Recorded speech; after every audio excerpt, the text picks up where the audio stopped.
Հայաստանի Հանրապետության թիվ 1 սպառնալիքը, մեր ինքնիշխանության թիվ 1 սպառնալիքը, դա բարեկեցության բացակայությունն է։ Մենք պետք է բարեկեցության խնդիրը հաղթահարենք։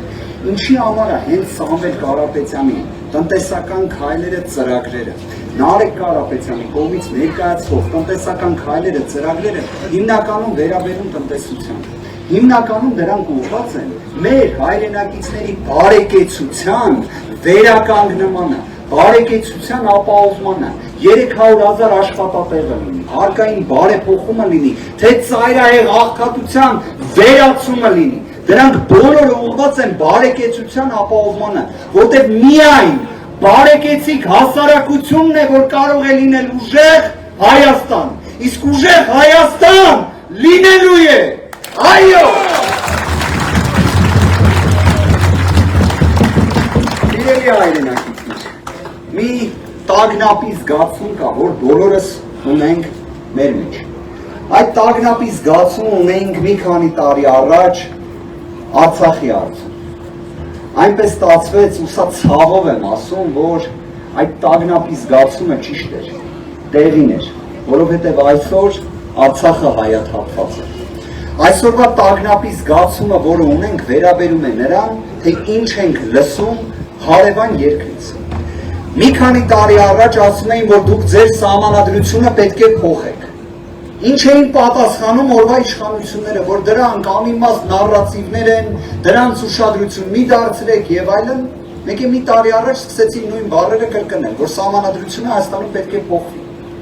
Հիմա մենք տեսնում ենք, լսում ենք, որ ասում են Հայաստան պետք է ավտոմեքենաներով գան 300,000 ադրբեջանցիներ։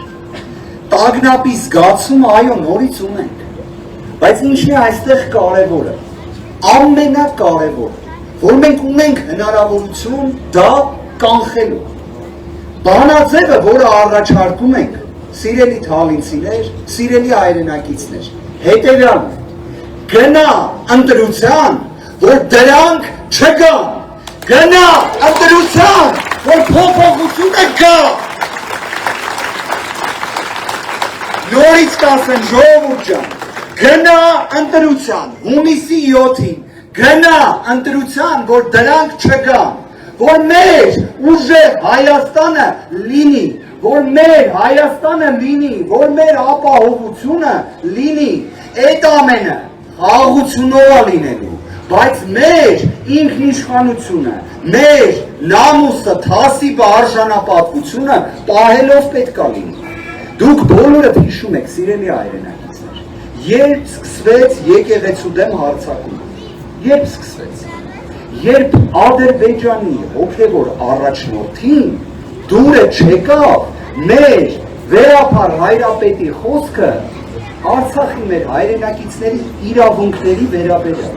իրավունքների վերաբերյալ խոսքը դուր չեկավ, սկսվեց հարձակում եկեղեցու վրա։ Մենք ինչ ենք ասում, ուժեղ Հայաստանում տենց չի լինի։ Ու դրանում վատ բան չկա, Ժորժ ջան, ունենց տպավորությունա, որ աշխարհում բոլոր երկրները, եթե ինչ որ հարցի շուրջ վեճ են ունենում, թեկուզ պատերազմ են ունենում, դրանից հետո մի կողմը ինչ ասի, մյուս կողմը միշտ պետք է ընդունի, տենց բան չկա։ Իդեպ խաղաղությունը դրա մասին չի։ Այ մեր ասածը խաղաղության մասին է երկարաժամկետ, իրական, արժանապատիվ, կայուն։ Այո, դրա մասին է ուժեղ Հայաստանը, եւ ուժեղ Հայաստանը դա մեր բոլորի հունիսի 7-ին ընտրություններին գնալով դառնալու է իրականություն, որովհետեւ փոփոխությունների համար, որ ամանն է ժողովուրդ ջան, որ ամանն է Ժորժ ջան, փոփոխությունների համար, այո, ժողովուրդ ջան, վստահ եղեք, երեքը խորհրդանշելու է միասնականությունը, մեր համախմբվածությունը, մենք էլ պառակտում իրար մեջ չենք ունենա, երեքը խորհրդանշելու է բարեկեցությունը, որովհետև այո, ուժեղ Հայաստանում ծայրահեղ աղքատության վիճակում հայրենակիցների խնդիրը լուծված է լինելու, իրենք այլևս ծայրահեղ աղքատ չեն լինելու, եւ իհարկե նաեւ ուժեղ Հայաստանում իրավունքը գերակայող է լինելու, քաղաքական հետապնդումները թողելու ենք անցյալում, ու իրականում մարդասիրությունը վերականգնելու են որպես արժեք։ Հերիք եղավ։ Ժողովուրդ ջան, մենք իրար ջան ասող, ջան լսող ժողովուրդ ենք, ինչի համար պետքա այս աստիճան պառակտված լինի։ Ինչի համար պետքա երկու հարևան իրար հետ չկարանա շփվի։ Այս ինչ երևույթ է, այս մեր մասին չի։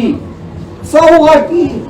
այդ մարդիկ բերել տարածել են։ Դրա համար էլ մենք էլ ասում ենք, փոփոխությունները գալիս են, իրենք գնում են, դրա համար այո ժողովուրդ ջան, այո։ Աստված պարապ։